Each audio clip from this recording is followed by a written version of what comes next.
Y'all, today we're doing Thanksgiving dinner on a tight budget. That is a full course meal with 3 sides and a dessert, all for $20. Now, the purpose of this video is to show that regardless of how small your budget is, you can still have a full course dinner. Y'all, times are hard.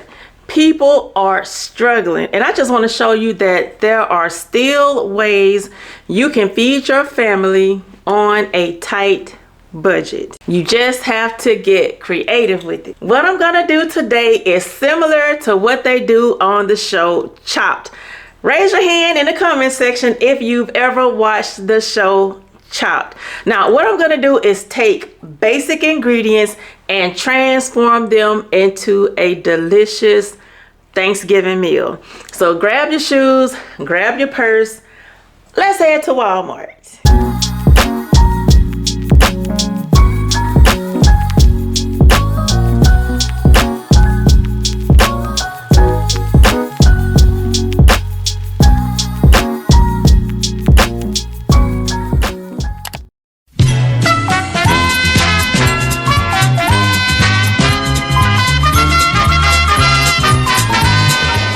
I'm back at the house, y'all. I stayed true to my $20 budget. I was under budget. So now it's time to transform this food into a delicious soul food Thanksgiving dinner.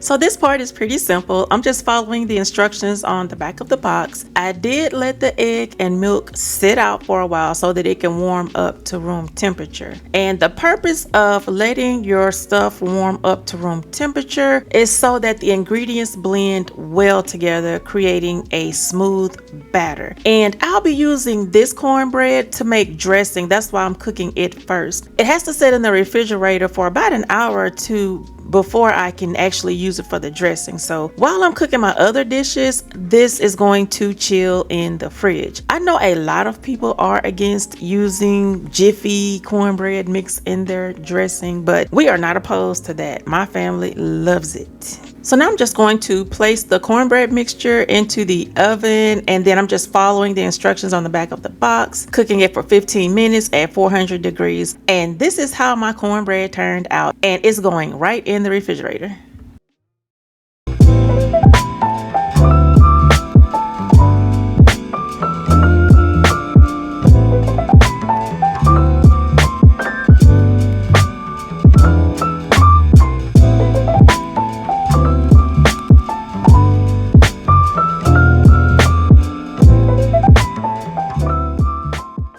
So the way I make my cakes is I follow the instructions on the back of the box to a certain extent. Now, it does ask for 1 cup of water. I'm substituting that water for milk. It also calls for 3 eggs. I'm using 4. You can also use 5 depending on how moist you want your cake to be. It also asks for 1/3 cup of oil. So instead of using oil, I'm using 2 1/3 cup sticks of butter. Let me say that again. I'm using 2 sticks of butter, 1/3 cup each. And that's how I make my cakes nice and moist. This cake is going to be delicious, y'all. It is going to be so delicious, and I can't wait to show y'all the finished product. As far as like baking, I'm following the instructions on the back of the box. It'll bake at 350 degrees for about 43 minutes, but I'm not going to let it cook that long because I don't want my cake to burn. I will pull it out probably around at the 40-minute mark. I forgot to mention this earlier, but for the eggs and the milk, I did let it sit out at room temperature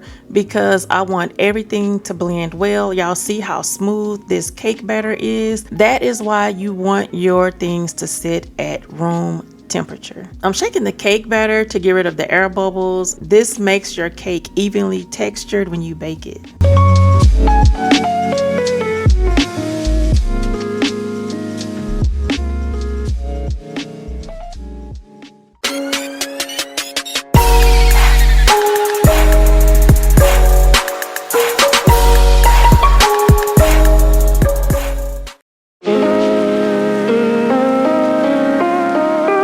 I didn't have money in the budget to buy icing, I'm going to make this homemade. And pretty much all you need is 2 tablespoons of butter, 3 tablespoons of water, 1.5 cups of powdered sugar, and a teaspoon of vanilla flavor. You also need a 1/4 cup of baking cocoa. And all you do is you're gonna melt the butter first, and then you're gonna add the water, and you're gonna stir it really well. And then you're gonna stir in the baking cocoa, and then add the powdered sugar. And there you have it, homemade icing or frosting, whichever one you want to call it.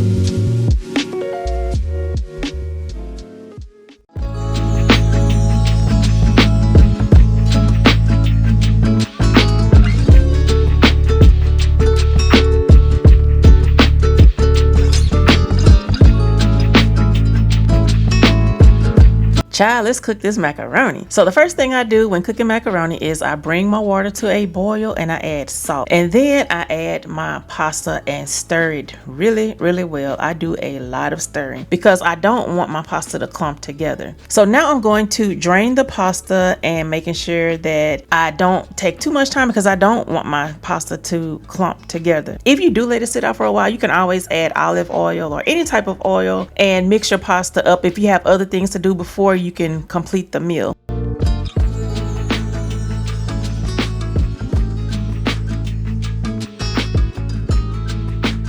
So now I'm just adding 4 tablespoons of butter, and just let me tell you that everything that you see here has been brought to room temperature, except for the cheese. The butter is room temperature, the milk is room temperature, and the egg is room temperature. I know with me, when I cook macaroni and cheese, there is a lot of stirring involved. And I also season my macaroni and cheese to taste. I don't have specific measurements as far as seasons go. I just use salt and pepper, and I'm stirring and pouring and tasting as I go. So once I get it to my desired taste, then I will add the egg. Once you add that egg, just know that you will not be able to taste that macaroni and cheese. So make sure whatever flavor you're trying to get your macaroni and cheese to, that it gets there before you add that egg.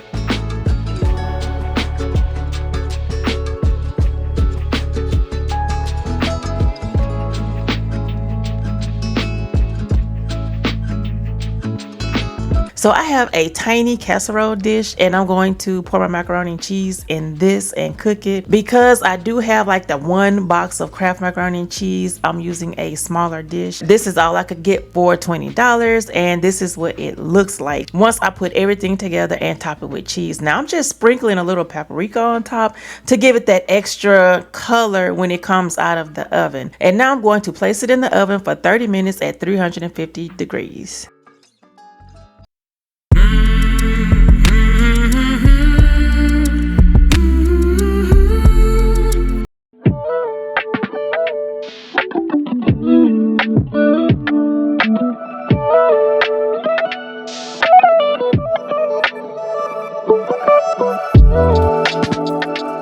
Let's cook this dressing, y'all. The first thing I'm going to do is saute my vegetables in butter. I want my vegetables to be translucent because we do not do crunchy at this house. I only used half of the bag of vegetables because I need the other half for my green beans. And I'm just going to stir these around until they are at my desired texture. The cornbread has been in the fridge for about 2 hours now, and I've crumpled it up. And now I'm going to add the cornbread stuffing mix. And then I'm going to stir some more because I want to incorporate all of the flavors.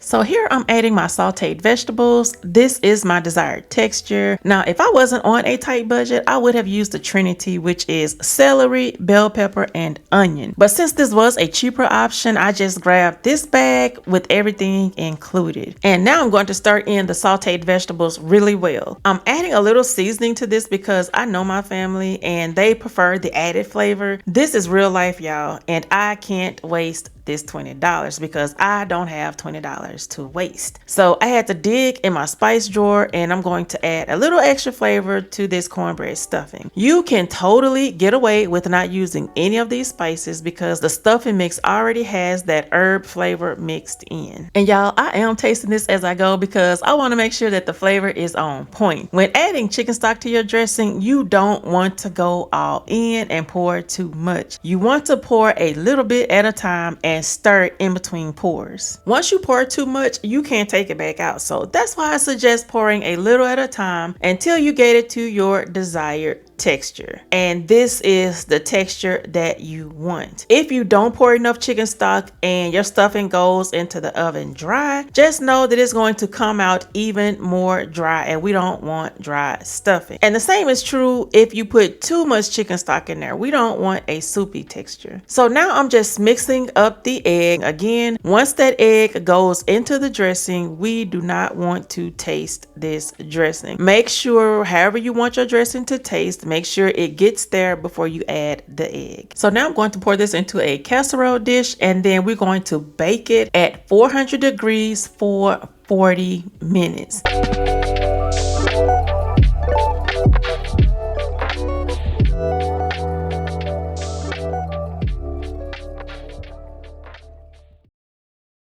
This train is rolling, y'all.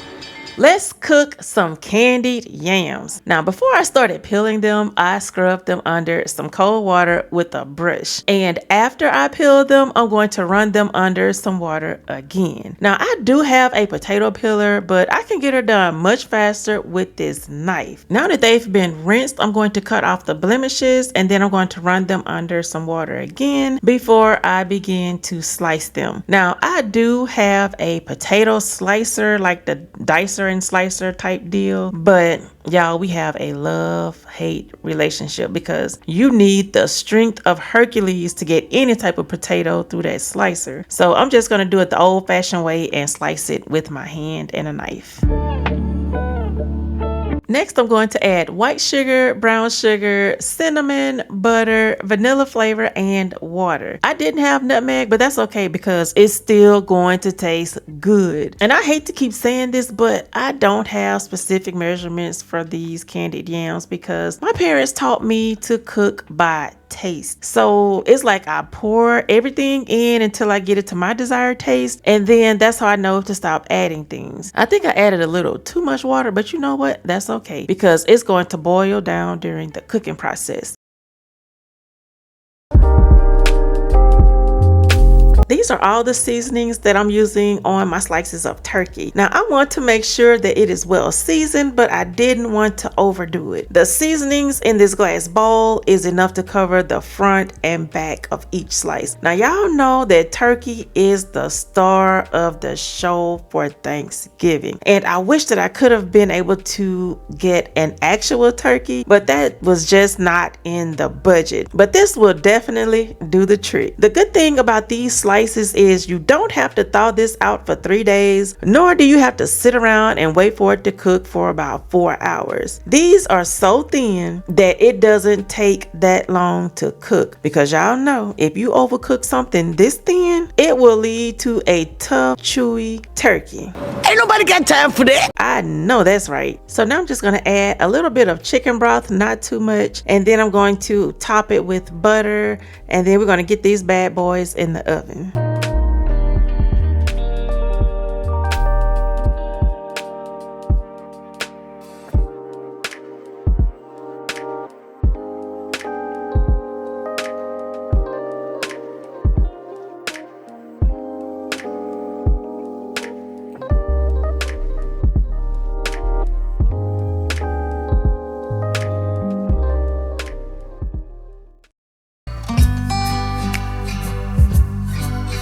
These are all of the ingredients needed to make green beans, and this is my secret weapon, bacon grease. Because I didn't have money in the budget to get smoked turkey necks or smoked neck bones, which is something that I would normally cook in my green beans, I opted for bacon grease. And I'm just sauteing my vegetables in the bacon grease to give it that hickory smoked bacony flavor. So even though I don't have the meat, my green beans will still have that flavor. So I'm just going to pop open these cans and dump them in the pot with my sauteed vegetables. Now, I did saute my vegetables until they were translucent because, like I said, we don't do crunchy in our green beans. So now I'm just adding a little salt and pepper and giving it a good stir. I'm making sure everything is mixed very well together.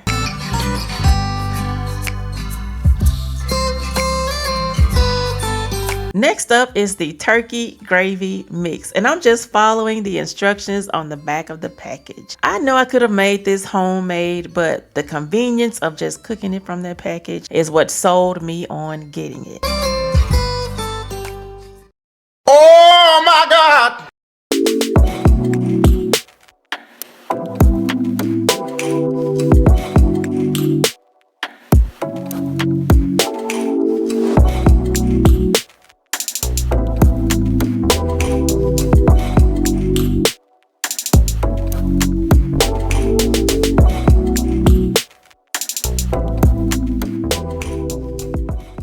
So how is it, Brady? It's good. Does it taste like Thanksgiving dinner? Yeah. Under $20, y'all. Under $20. Good. Under $20. Yep. Personally, I'm gonna just go for my favorite thing. Go for the mac and cheese. It's really good. You taste the mac and cheese as well. Lord, No, she is good. I'm about to go stupid with this mac and cheese. I should have made more, huh? But that's all we get for $20, so. Damn. I mean, I have to eat the rest. I best believe. Right. That says it all. They loved that Thanksgiving dinner, and y'all, it was so delicious. It was so delicious, and all for under $20, $19.55 for all of that food that I cook. I just have to pat my own self on the back. That goes to show that you can create a Thanksgiving meal for your family on a tight budget.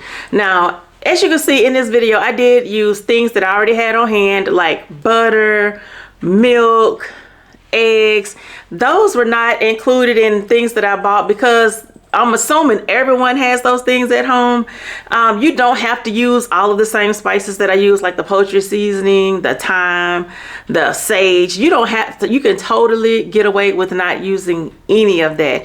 As long as you have salt and pepper, you are good to go. You can create a delicious meal just like I did today. They really love when I do these types of videos because, as I mentioned, we are a family of big bags. Big bag, big bag, big bag, big bag. And we love to eat.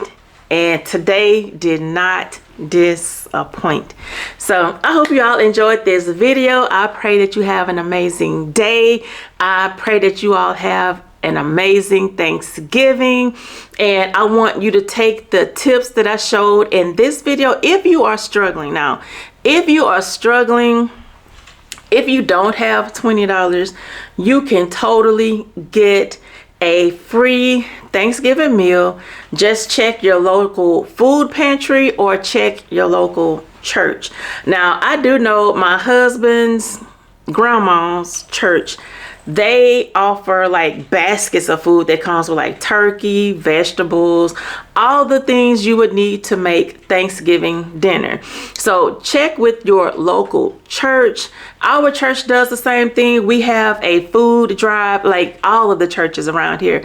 And I'm sure there are churches, you know, in the area that are donating food. So if you don't have money to pay for Thanksgiving dinner, reach out to your local church and see if they are going to do a food drive and take advantage of that. I do know that with my husband's grandmother's church, they have so many turkeys left over because people, I don't know if they don't know or they just don't have a way to get out, or I don't know what the problem is, but they have so many turkeys left over. So if you have a local church and you are struggling to pay for Thanksgiving dinner, reach out, find out when they're having their food drive, and take full advantage. You can still, there are ways you can still have a nice Thanksgiving dinner. So I hope you all enjoyed this video. I pray that you all have an amazing day, and girl, we will chit chat in the next one. Talk to you later. Bye.